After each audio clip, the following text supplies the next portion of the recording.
तो सबसे पहले परमात्मा के नाम का जयकारा लगाएंगे, उसके बाद सत्संग शुरू करेंगे। बोलिए परमपिता परमात्मा की, सदगुरु बंदी छोड़ कबीर साहिब की, सभी संतों की, सभी भक्तों की, आज के आनंद की, सकल अंश को बंदगी साहिब बंदगी सतनाम। तो आज जलंधर में परमात्मा के मूल ज्ञान का प्रचार हो रहा है। मूल ज्ञान क्या होता है, आज इस पे विचार करेंगे, क्योंकि इस दुनिया में जितना भी ज्ञान है वो दो प्रकार का ज्ञान है। एक पवित्र ज्ञान है और एक मूल ज्ञान है। पवित्र ज्ञान क्या होता है? जितना भी ज्ञान आज तक आपने सुना, कथाओं में, कहानियों में, जितना भी ज्ञान A to Z, कोई योग का, कोई प्राणायाम का, कोई सहज, कोई हठ योग का, कोई चक्र जागरण, जितना भी श्वासों का, प्राणों का, ये सारा ज्ञान जितना भी है ये सब पवित्र ज्ञान में आता है। और मूल ज्ञान क्या होता है? मूल ज्ञान होता है आत्मज्ञान, जिसमें आपको जितना भी कुछ करवाया गया होता है आज तक, वो सब छोड़ना होता है। बड़ा अजीब लगता है कि सब छोड़ देंगे तो करेंगे क्या, क्योंकि कई जगह सत्संग होते हैं और वहाँ पे मैं कहता हूँ कि भाई ये जितनी पूजा पाठ है ये सब आपने छोड़नी है, तो बड़े विचलित हो जाते हैं कि अगर सब छोड़ दिया फिर भगवान कैसे खुश होगा। असल में मूल ज्ञान बिल्कुल अलग है। मूल ज्ञान का मतलब है कि अपनी आत्मा को जान लेना, ना कि किसी और को जानना। पवित्र ज्ञान में अपने आप का ज्ञान नहीं होता है, बाकी सारी दुनिया को, रूठी हुई दुनिया को बनाने में लगे रहते हैं। किसी का देवी देवता रूठ गया उसको मना रहे हैं, किसी का गुरु रूठ गया उसको मना रहे हैं। लेकिन आत्मज्ञान में ऐसा कुछ नहीं होता, किसी की पूजा नहीं करनी है। आत्मज्ञान में केवल अपने आप को जानना है। जैसे आत्म रक्षा, किसकी रक्षा करेंगे तो आत्म रक्षा कहलाएगी? खुद की। आत्म हत्या, किसकी हत्या करें जो आत्महत्या कहलाए? खुद की। आत्म कथा, किसकी कथा लिखनी पड़ेगी? खुद की। आत्मनिर्भर, किस पे निर्भर रहना पड़ेगा? खुद पर। इसी प्रकार आत्म ज्ञान, किसका ज्ञान चाहिए? खुद का। इसी को बोला कबीर साहब ने, आत्म ज्ञान बिना नर भटके, कभी काबा कभी काशी। तो काबा किसके लिए बोला? मुसलमानों के लिए, कि सब काबा भाग रहे हैं। 3-3 महीना पैदल चलना पड़ता था पहले, और भी ज़्यादा जब अफगानिस्तान होके जाते थे। अब फ्लाइटों में भाग रहे हैं। कभी काबा कभी काशी। काशी में कौन जा रहा है? अपने हिंदू भाई। अब उस समय मेन हिंदू और मुसलमानी धर्म था। अगर उस समय और कोई धर्म होता, सिखों का होता, तो सिखों के लिए क्या बोल देते? वो कहाँ जा रहे हैं? अमृतसर। कहने का मतलब उन्होंने ये बताया कि अपनी अपनी धार्मिक जो जगहें हैं वहाँ पर लोग भगवान को ढूंढने जा रहे हैं, लेकिन जहाँ परमात्मा रहता है वहाँ कोई ढूंढ नहीं रहा। इसीलिए बोला वस्तु कहीं और ढूंढे कहीं, कैसे लागे हाथ, गुप्त वस्तु तब मिले, भेदी लीजिए साथ। भेदी लीना साथ में, दीनी वस्तु लखाए, कोट जन्म का पंथ था, पल में पहुंचा जाए। यानी कि दूध में घी छुपा हुआ है, लेकिन दूध को कोई बताने वाला नहीं मिल रहा कि तेरा घी तुझ में छुपा है। इसलिए दूध बेचारा गली गली भटक रहा है। कभी गली नंबर 4 में भटकता है, कभी 5 में भटकता है, कभी 7 में भटकता है, लेकिन उसको घी मिलने वाला नहीं। घी मिलने वाला क्यों नहीं? क्योंकि घी उसके अंदर है और वो बाहर ढूंढ रहा है। इसीलिए बोला ज्यों तिलमाही तेल है और ज्यों चकमक में आग, तेरा साईं तुझ में है, जाग सके तो जाग। अब मेरा साईं मुझ में है तो मैं कितने कदम चलूं तो साईं मिलेगा मुझे? एक भी कदम चलने की जरूरत नहीं पड़ेगी। ना कहीं आना और ना कहीं जाना, आपे में आप समाना। जब कछुआ चल रहा था तो चल रहा था मस्ती में। अब जैसे ही सामने शेर आ गया या बाघ आ गया या कोई और आ गया तो कछुआ कहाँ भागे बचने के लिए? कौन से पेड़ पे चढ़े, कौन सी धरती खोद के घुसे, कौन सी गुफा में छुपे? वो क्या करता है? वो जहाँ पर होता है वहीं छुप जाता है, अपने अंदर ही, अपने ही अंदर छुप जाना है आपने। जब आपकी मौत आएगी तब आपने क्या करना है, अपने अंदर छुप जाना है। अगर तुम नहीं छुप पाए तो तुम्हारा कान पकड़ के ले जाएंगे जमदूत। मरने वाले बंदे देखे ना, वो नाम लेते हैं, फलाना आ गया लेने, फलाना आ गया। जिसने गुरु धारण किया होता है वो फलाना, फिर गुरु का चेहरा लेके आ जाता है, फिर फलाना नहीं बोलता बंदा, फिर कहता गुरु जी आ गया, जबकि वो फलाना ही होता है, बस गुरु का रूप धारण करके आ जाता है। वही काल भगवान है, वही जमदूत हैं जो निगुरे होते हैं। उनको लेने के लिए कोई रिश्तेदार आ गया, कोई मरी हुई मासी आ गई, कोई मरा हुआ चाचा आ गया। और जिसने गुरु धारण कर रखा है उसने सारी उम्र ये आस लगाई कि मेरा गुरु मुझे लेने आएगा, लेने आएगा, लेने आएगा, ले आ गया, ले जाके लेने आ गया, लेकिन वो गुरु नहीं है, वो भी काल भगवान ही है। क्योंकि गुरु देह है ही नहीं, ये काया गुरु है ही नहीं। कौन है काया?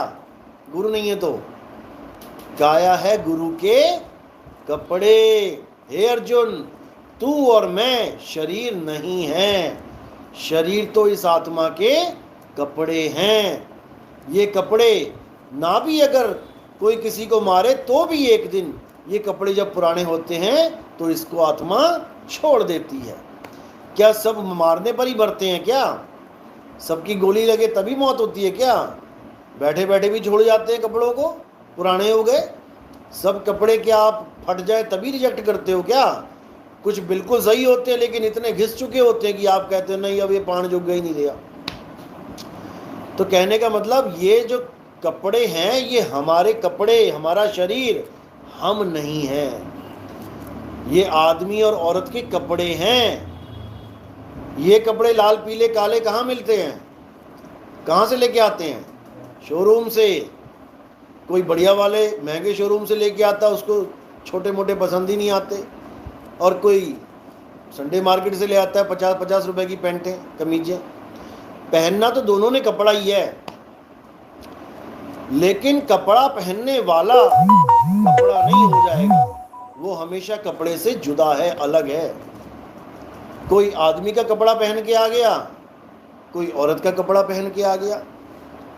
ये दोनों कपड़े कहाँ मिले? ये वाले आदमी और औरत वाले। जैसे हम कहीं शॉप पे जाते हैं, जी कोटी दे दो जी, वो पूछेगा लेडीज चाहिए कि जेंट्स। किसी को पास जाओ, जी पजामा चाहिए जी, पजामी, लेडीज चाहिए कि जेंट्स।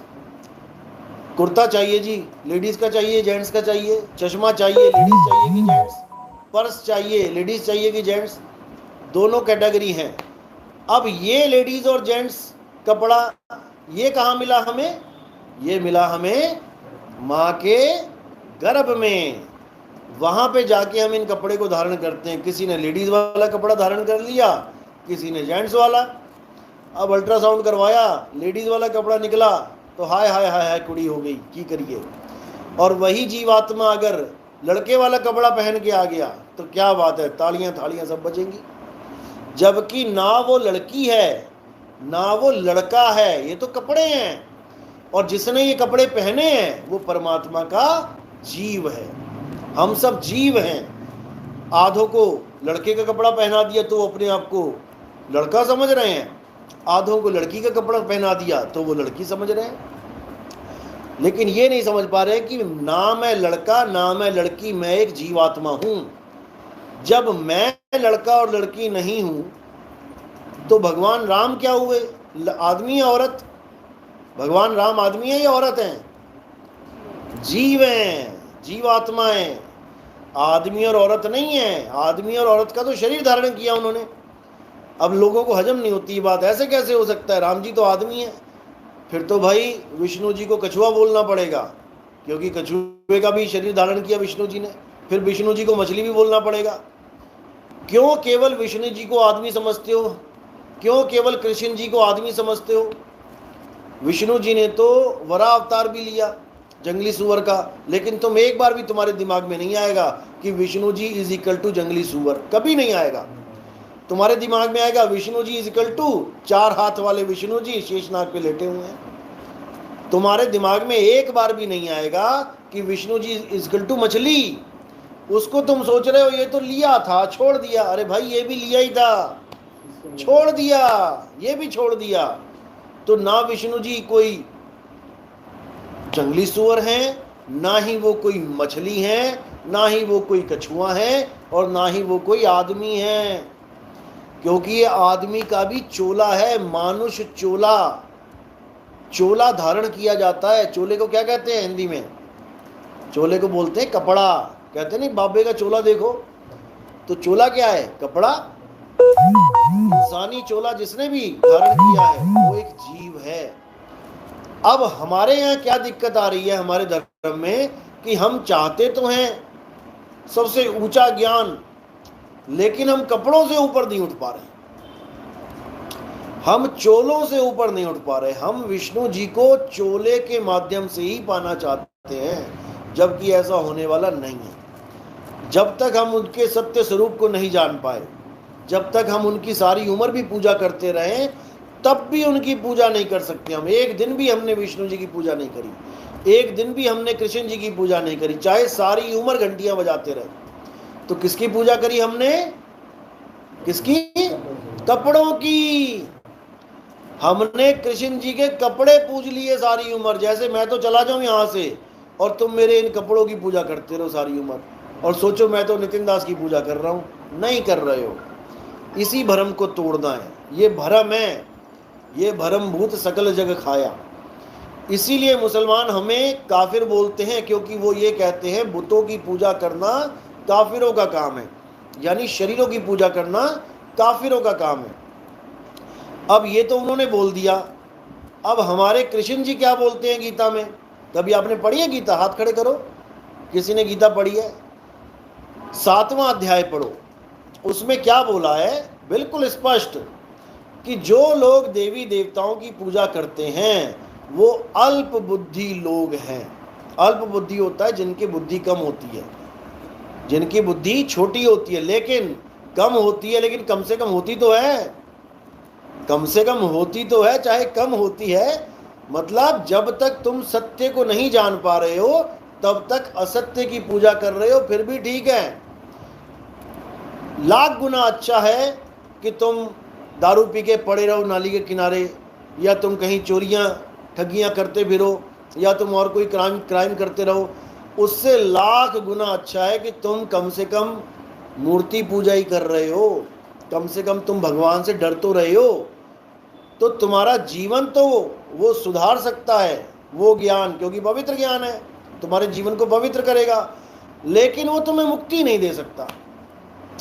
जिस काम के लिए हम भगवान की पूजा कर रहे हैं, जन्म मरण से मुक्ति पाने के लिए, वो चीज मिलने वाली नहीं है, क्योंकि वो तब तक नहीं मिलेगी जब तक हमने भगवान के सत्य स्वरूप को प्राप्त नहीं कर लिया। और गीता में क्या लिखा है सत्य स्वरूप के बारे में? हे अर्जुन, जो लोग मुझे मनुष्य करके जानते हैं कि मैं एक मनुष्य हूं, मनुष्य की भांति मेरी पूजा करते हैं, वो कभी मुझे पहचान ही नहीं सकते।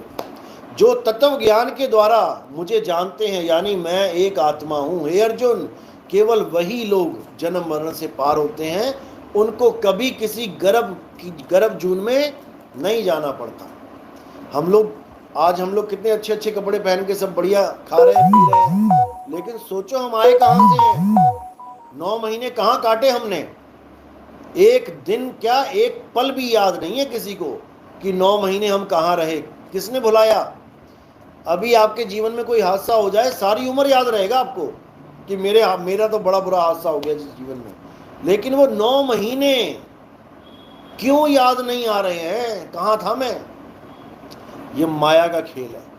माया ने तुम्हारे दिमाग से ऐसे डिलीट मार दिया वो 9 महीना, ताकि तुम्हें एक पल भी याद ना रहे, क्योंकि वो एक एक पल कैसे हमने काटा है हम सोच भी नहीं सकते। इतनी हालत खराब थी हमारी कि हम बता भी नहीं सकते, जिसको कुंभी नरक बोला गया है। माँ का गर्भ इज इक्वल टू कुंभी नरक। और कोई नरक नहीं है आसमान में, क्योंकि कहे कि जी ऊपर आसमान में नरक है, वहाँ पतीले हैं, कढ़ाइयाँ हैं, उबल रहा है तेल, उसमें तुम्हें डालेंगे, पकौड़ा बनाया जाएगा तुम्हारा। ऐसा कुछ नहीं है। वो कढ़ाई कहाँ है, वो तेल कहाँ है? वो माँ के गर्भ में है। जब हम माँ के गर्भ में जाते हैं तो जल रूप में जाते हैं, और जब कढ़ाई में गिरते हैं, जैसे आप पकोड़े बनाते हो तो पहले उठाते हो जब पकोड़ा तो गीला होता है, और जैसे ही गरम गरम कढ़ाई में डाल दिया एकदम पकोड़ा बन गया। ऐसे ही जब हम माँ के गर्भ में गए तो हम जल के रूप में गए थे, लेकिन वहाँ कढ़ाई में जाके हमें पकोड़े की तरह तल दिया गया। तभी ये हमारी ये उंगलियाँ आई हैं, हमारा सिर आया, हमारा धड़ आया, पैर आए, नाखून आए, आँख आई, कान आए। ये पकोड़े तैयार है बिल्कुल। पकोड़े निकाल निकाल के ये बैठा रखे हैं सारे दुनिया में, पकोड़े ही पकोड़े खिला रखे हैं सारे। बस इसी को समझना, यही नरक है और कोई नरक नहीं है।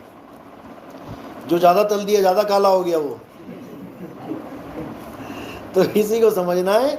अब ये स्वरूप भी हमारा नहीं है, ये शरीर भी हमारा स्वरूप नहीं है, ये हमें कपड़े पहना दिए गए हैं। अब तुम कपड़े जब तक पहने हैं ठीक है, अच्छी बात है, लेकिन जब इन कपड़ों को उतारने की बारी आती है, यानी शरीर को छोड़ने की बारी आती है, तब हम रोने लग जाते हैं, हाय मर गया, डॉक्टर साहब बचा लो, पापा बचा लो, मम्मी बचा लो। क्यों? क्योंकि हमें अपना स्वरूप ही नहीं पता है कि मैं हूँ क्या।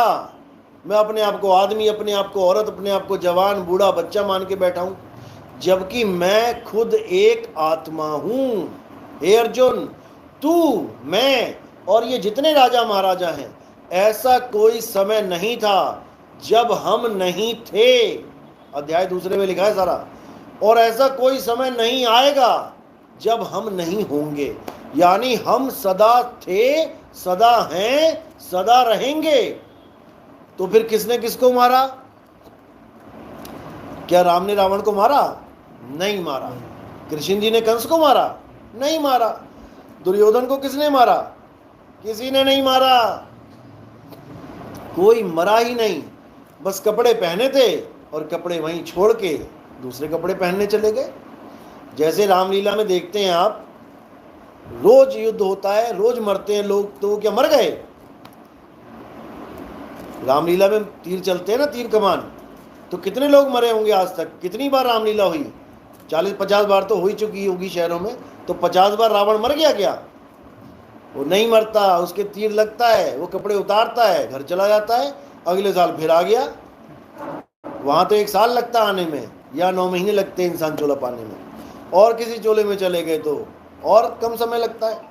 यानी कहीं ना कोई जून धारण करके सब इधर उधर होते हैं। कोई मक्खी बन गया, कोई छिपकली बन गया।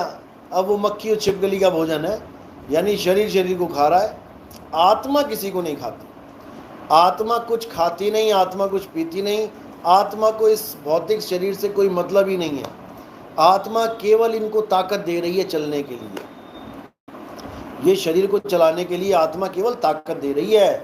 आत्मा और कुछ नहीं कर रही कि पानी पिया आत्मा ने, कि खाना खाया आत्मा ने, बिल्कुल नहीं। जैसे आप ड्राइवर हो, आप केवल ताकत दे रहे हो गाड़ी चलाने के लिए, स्टीयरिंग संभाल रहे हो, हॉर्न बजा रहे हो, लाइट जला रहे हो, लेकिन पेट्रोल नहीं पी रहे हो कि आप पेट्रोल पी रहे हो, गाड़ी पेट्रोल पी रही है।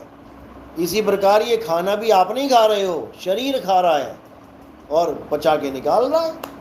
गाड़ी तेल पी रही है, पचा के धुआं निकाल रही है। तो इस प्रकार हम जितने भी कर्मों में उलझे पड़े हैं, एक भी ऐसा कर्म नहीं इस दुनिया में जो हमने किया हो। हम अकर्मी हैं, हम अकर्ता हैं। हे अर्जुन, ये आत्मा अकर्ता है, ये कुछ नहीं करता। अब देखो कितना बड़ा ज्ञान दिया जा रहा है। हे अर्जुन, ये आत्मा कुछ नहीं करता, जो कुछ करता है ये शरीर करता है। 5 तत्व, 25 प्रकृति, 3 गुण मिलके करते हैं। इतना कुछ बताने के बाद भी अर्जुन को क्या मिला था? स्वर्ग या नरक? अर्जुन को क्या मिला था? स्वर्ग या नरक? मिला था स्वर्ग, केवल युधिष्ठिर को मिला था। तो जब मैं अकर्ता ही हूं, मैं कुछ करता ही नहीं हूं, और आप बोल भी रहे हो, तो फिर मुझे नरक किस बात के लिए भाई?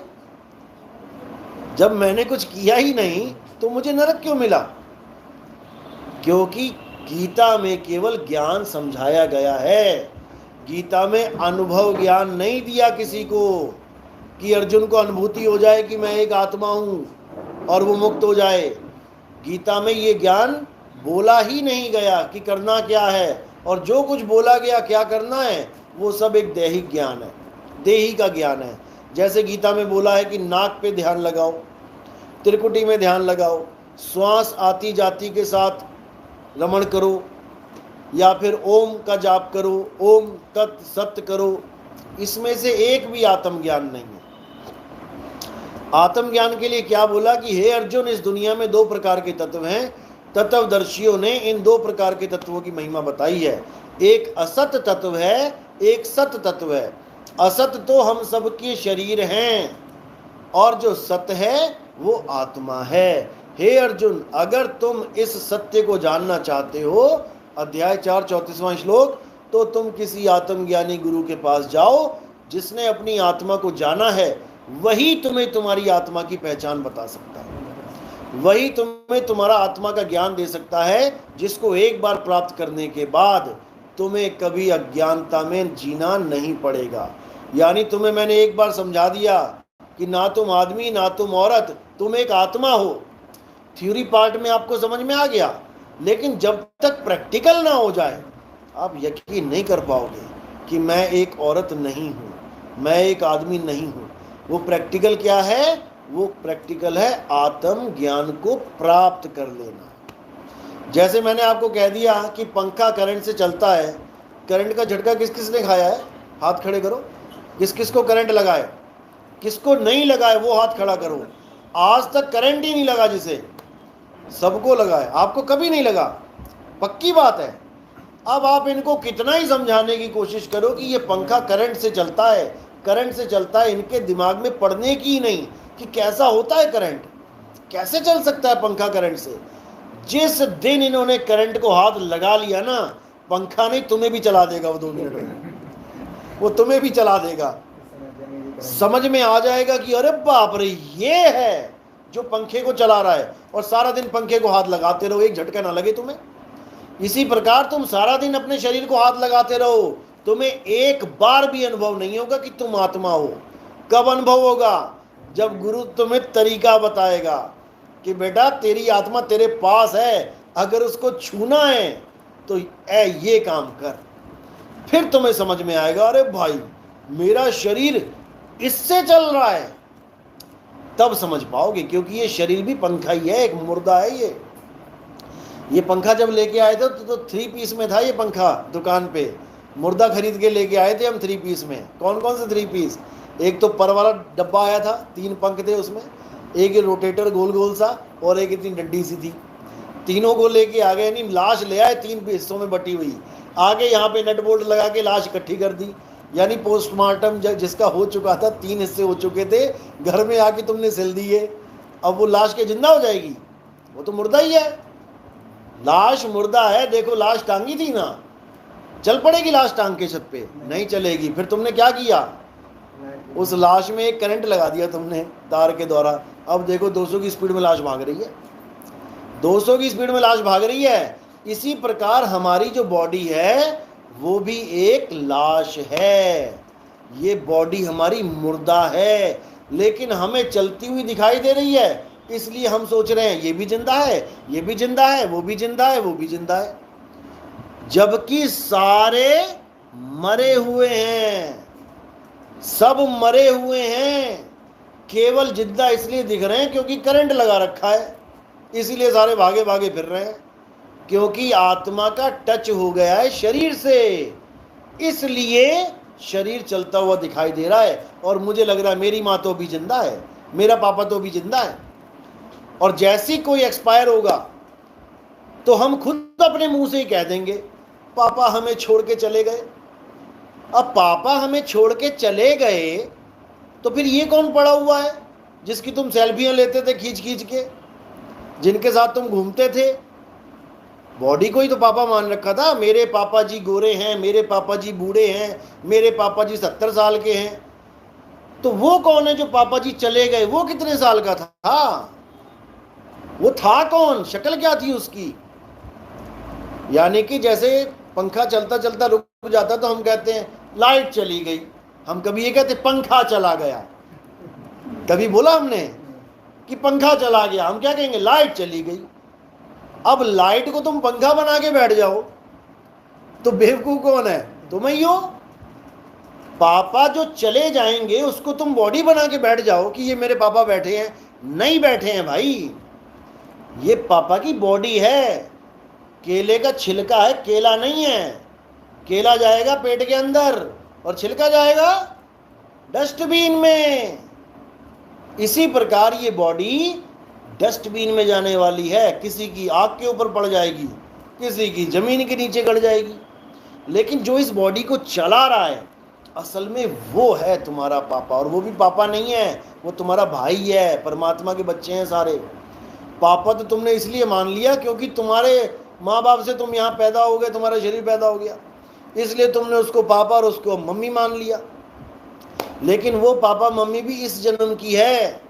पिछले जन्मों के पापा मम्मी आ जाए तो ये पूरा जलंधर भर जाएगा और तुम्हें कहेंगे ना मैं तेरी माँ उस जन्म की, मैं तेरा बाप उस जन्म का। तुम भागे भागे फिरोगे इतने माँ बाप देख के। अभी केवल एक माँ बाप की वजह से मुंह नहीं टूट रहा है। नहीं नहीं मेरी माँ मेरी माँ। पिछले जन्म में कुत्ता कुतिया बने थे, वो माँ इधर ही घूम रही होगी कहीं, दूध पिलाती बच्चों को। वहां मर गए, यहाँ पैदा हो गए, अब इसको माँ मान लिया, ये मर जाएंगे, फिर किसी और को माँ मान लेंगे। पता नहीं कितनी माएँ मिलेंगी, मिल चुकी हैं, गिनती नहीं कर पाओगे, गिनती जिसको कहते हैं। लेकिन तुम्हें माया के जाल में ऐसा फंसा दिया गया है कि तुम्हारी एक माँ नहीं छूट रही। लाखों करोड़ों छोड़ दी, लेकिन इस जन्म की एक नहीं छूट रही। मैं नहीं छोड़ सकती माँ को, मैं नहीं छोड़ सकती बच्चों को। सारा दिन सूरत में माँ बच्चे। तो वाणी क्या कह रही है? अंत काल है जो लड़का सिमर है, ऐसी चिंता में देह मरे, सुकर जन्म वो वलवल उतरे। सुअर बनेगा वो जो अंत समय में कहता है ना मेरे बेटी की शक्ल दिखा दो, मेरे बेटी। शक्ल क्या देखेगा? ले 20 बच्चे ने ना, 20 बच्चे होते हैं सुअर के, देख शक्लें। तो ऐसे इस जीव को उलझा रखा है। किसने उलझाया है? किसने? काल भगवान ने। काल और माया ने मिलके सब जीव को उलझा रखा है मोह में। मोह एक विकार है और प्रेम एक ताकत है। जिन प्रेम किया तिन्हीं प्रभ पाया, ऐरी मैं तो प्रेम दीवानी, मेरा दर्द न जाने कोई। प्रेम एक ताकत है और मोह एक विकार है। काम क्रोध लोभ मोह विकार है। अगर तुम्हें तुम्हारी माँ से बहुत ज़्यादा प्यार है, मोह है, तो तुम बहुत ज़बरदस्त तरीके से फंसी पड़ी हो। अगला जन्म लेने के लिए तैयार रहो। अगर तुम्हें तुम्हारे बच्चों से मोह है तो समझ जाना कि तुम अगले जन्म में आने के लिए तैयार रहो। किसी भी चीज़ से मोह है तो समझो कि तैयारी करो आने की। तो करना क्या है? मोह को त्याग देना है। अपनी माँ को अपनी माँ नहीं समझना है। अगर तुमने उसको अपनी माँ समझ लिया तो इसका मतलब तुम अपने आप को शरीर और अपनी माँ को भी शरीर मान गई। यानी अब दोबारा शरीर धारण करने के लिए तैयार रहो। तुमने क्या समझना है अपनी माँ को? मैं भी एक जीव और मेरी माँ भी एक जीव। मैं भी 84 में फंसी और मेरी माँ भी 84 में फंसी।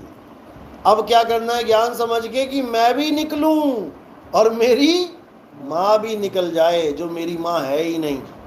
पता नहीं कितनों की माँ होके आज मेरी माँ कहा रही है। जब बच्चा गर्भ में जाता है तो उसको नहीं पता होता है कि कौन मेरी माँ है। वो तो पेट में पड़ा हुआ है बेचारा।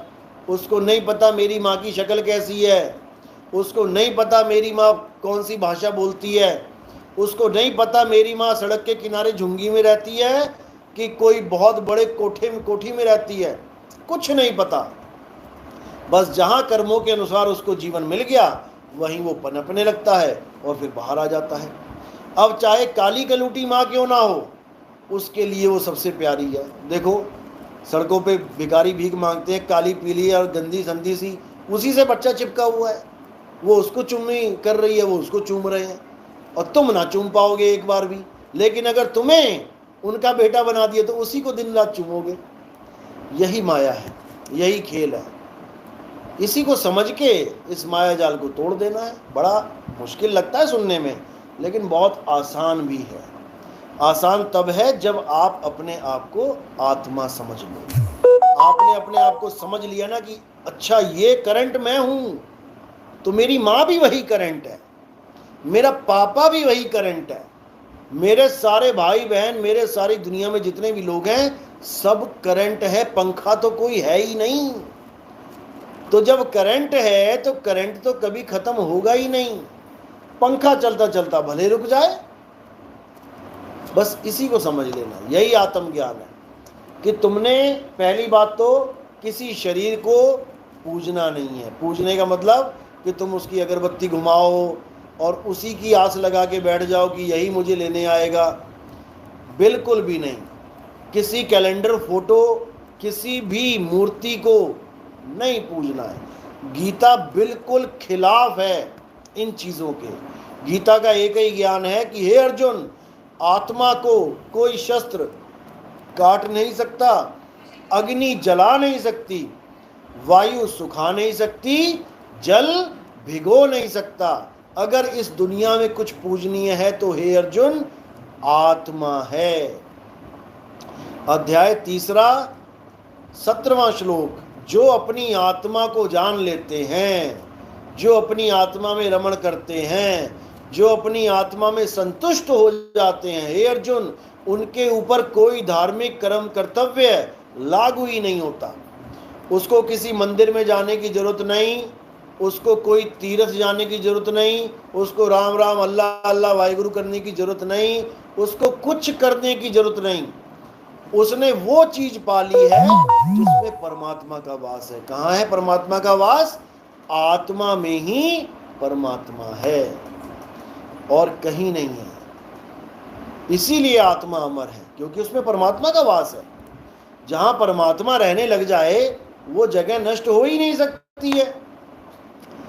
इसीलिए बोला है, गुरु ग्रंथ साहब में भी बोला है, आत्म में राम, राम में आत्म, चीनस गुरमुख विचारे। कि आत्मा के अलावा अगर तुम किसी भी चीज की पूजा करते हो तो तुम ज्ञानी नहीं हो। तो गुरु ग्रंथ साहब में साफ बोला है, आत्म देव पूजिए गुर के पाए सुहाए। अब उसमें बोल तो दिया कि आत्मदेव पूजिए, लेकिन कौन पूज रहा है आत्मदेव? आत्मदेव को तो जान ही नहीं पा रहे, पूजना तो बहुत दूर की बात है। क्योंकि आत्मदेव तब तक नहीं मिलने वाला जब तक आपके जीवन में कोई आत्मज्ञानी गुरु ना आ जाए। इसीलिए बोला, गुरु को सिर पे राखिए और चलिए आज्ञा माही, कहें कबीर दास को 3 लोक भय नाही। अगर आपने गुरु धारण कर लिया है तो 3 लोक छोड़ने का डर खत्म हो जाएगा। 3 लोक क्या है? ये काया ही 3 लोक है। इस 3 लोक को जब छोड़ोगे निडर होके छोड़ोगे। कहते 3 लोक है देह में, रोम रोम में धाम, और बिन सतगुरु ना पाइए सार शब्द निज नाम। निज नाम यानी तुम्हारा नाम। तुम्हारा क्या नाम है? तुम्हारी काया का नाम तो है, लेकिन तुम्हारी आत्मा का क्या नाम है? इसी को बुल्ले शाह ने बोला, बुल्ला की जाना मैं कौन। बुल्ला क्या जाने की आत्मा क्या होती है, लेकिन बुल्ले को जो गुरु मिला आत्मज्ञानी, उसने बता दिया। क्या बताया था बुल्ले को? बुल्लिया रबदा की पाना एथो पुटना इत्थे लाना। क्या पुटना क्या लाना? क्या पुटना ते क्या लाना? सूरत ध्यान, दुनिया चो कढ़ना, आत्मा च लगाना। ते बाबा नानक भी कहते है, कहते कहो नानक ये तेरी वडियाई, कोई नाव न जाने मेरा। मेरा कोई नाम ही नहीं जानता था। मैं जिसके पास भी जाऊं वो किसी और का ही नाम जपवा देता था मुझे। हिंदू के पास चला गया तो राम राम जपो, मुसलमान के पास चला गया तो अल्लाहु अल्लाहु जपो, सिख के पास चले जाओ तो वाहिगुरु वाहिगुरु जपो, कबीर पंथी के पास चले जाओ कबीर कबीर जपो, रविदास जी के पास चले जाओ रविदास रविदास करवा रहे हैं। किसी ना किसी का नाम जपवा रहे हैं सारे, लेकिन मुझे चाहिए आत्मज्ञान, यानी किसी और का नहीं, अपना ज्ञान। किसी और का नाम नहीं जपवाना, मुझे मेरा नाम बताओ कि मेरा नाम क्या है। शरीर का नहीं, आत्मा का। तो भेदी गुरु क्या करता है? भेदी गुरु इन नामों को छुड़ा देता है। अल्लाह वाहिगुरु गॉड, जितने भी नाम तुम्हारे मुंह से निकल रहे हैं सबको छुड़वा देता है। छोड़, नहीं जपना। अब क्या करना है? अब तुम्हारी आत्मा का लखाव करा देता है कि बेटा करंट को पाना है पंखे ने, तो पंखे के पास ही करंट है। तुमने आत्मा को पाना है, तुम्हारे पास ही आत्मा है, लेकिन है कहाँ? मैं टेस्टर लगाऊं तो लगाऊं कहाँ? कहाँ लगाते हैं टेस्टर? तार में, करंट में लगाते हैं तो बिजली जल जाती है उसकी, और तुम पंखे में लगाते रहो तो नहीं लगेगा। इस प्रकार ये पूरी बॉडी एक पंखे की तरह है, इसमें कनेक्शन कहाँ जुड़ा है? तार कहाँ दिख रही है नंगी? जो अनकवर्ड हो उसी में तो लगाओगे ना। कवर्ड तार में लगाओगे तो जलेगा क्या लाइट? नहीं जलेगी। तो वो कनेक्शन बॉडी में कहाँ लगा है? आत्मा का। बस तुमने वहीं पर कनेक्शन जोड़ना है। जैसे कोई बल्ब जल रहा है तो तार लगी है तभी तो जल रहा है। पंखा चल रहा है, तार लगी तभी तो चल रहा है। कूलर चल रहा है तो तार लगी तभी चल रहा है। इसी प्रकार ये काया कैसे चल रही है, इसका मेन स्विच कहाँ है? उस मेन स्विच पे तुमने सूरत को रख लेना है, ध्यान को रख लेना है। बॉडी से ध्यान हटाना है और मेन स्विच पे ध्यान रख लेना है। तो तुम्हें होगा फिर आत्म ज्ञान, जिसकी वजह से ये बॉडी चल रही है। तब तुम समझ पाओगे कि मैं कौन हूं, मैं शरीर नहीं हूं। तब तुम्हें समझ में आएगा गीता क्या कह रही है। गीता में बिल्कुल मना किया है देवताओं की पूजा करने में। यहां तक कि देवताओं का जो राजा था उसके साथ तो पंगा भी हो गया था कृष्ण जी का। पता है? नहीं पता? कृष्ण जी ने जो पहाड़ उठाया था, क्यों उठाया था? बस दिखाने के लिए कि मेरे पास बहुत पावर है। लोगों को बचाने के लिए।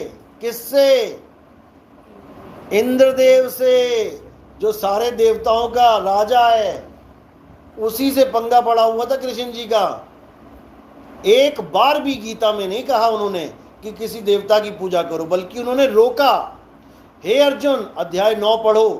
हे अर्जुन, जो भूत प्रेतों की पूजा करता है वो भूतों में जन्म लेता है, जो पितरों की पूजा करता है वो पितरलोक में जन्म लेता है, जो देवताओं की पूजा करता है वो देवलोक में जन्म लेता है। हे अर्जुन, इन तीनों में से एक भी मुझे प्राप्त नहीं कर सकता। बिल्कुल क्लियर। ये सब 184 में जाएंगे, भटकेंगे, एक को भी मुक्ति मिलने वाली नहीं है। किसको मुक्ति मिलेगी? जो मुझे तत्व ज्ञान से जानता है, जो मुझे देवता करके पूजता है, उसकी मुक्ति होने वाली नहीं है, क्योंकि मैं देवता हूं ही नहीं। देवता क्या है? देवता एक जून है। जैसे 184 जून है, वैसे ही राक्षस, भूत, प्रेत, पितर, देव, ये एक जून है। तुम जून की पूजा कर रहे हो, तुम्हें जून मिलेगी। जब तुम आत्मा की पूजा करोगे तो तुम ही आत्मा हो जाओगे। उसके बाद तुम्हें ना तो कोई काट सकता है, ना तुम्हें कोई जला सकता है, ना कोई तुम्हें सुखा सकता है, ना तुम्हें कोई भिगो सकता है। फिर नरक की आग तुम्हारे लिए हो गई बेकार।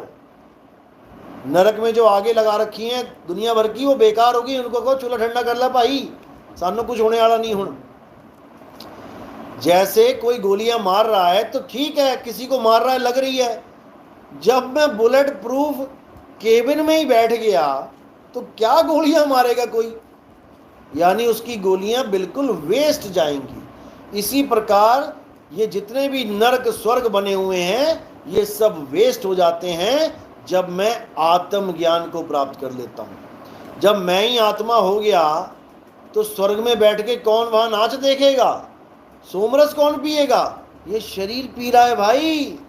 वो लोग भी मुक्त नहीं हैं, वो भी खाने पीने में लगे हैं देवी देवता। लेकिन अगर आत्म ज्ञान को प्राप्त कर लें तो खाना पीना, जागना, सोना, नहाना धोना सब खत्म हो जाएगा। हमेशा हमेशा के लिए तुम्हारी मुक्ति हो जाएगी। अब ना कहीं आना और ना कहीं जाना, आपे में आप समाना। चलो, प्रथम दीक्षा वाले कौन है? हाथ खड़ा करो। जो पहली दीक्षा लेने आए हैं आगे आ जाओ।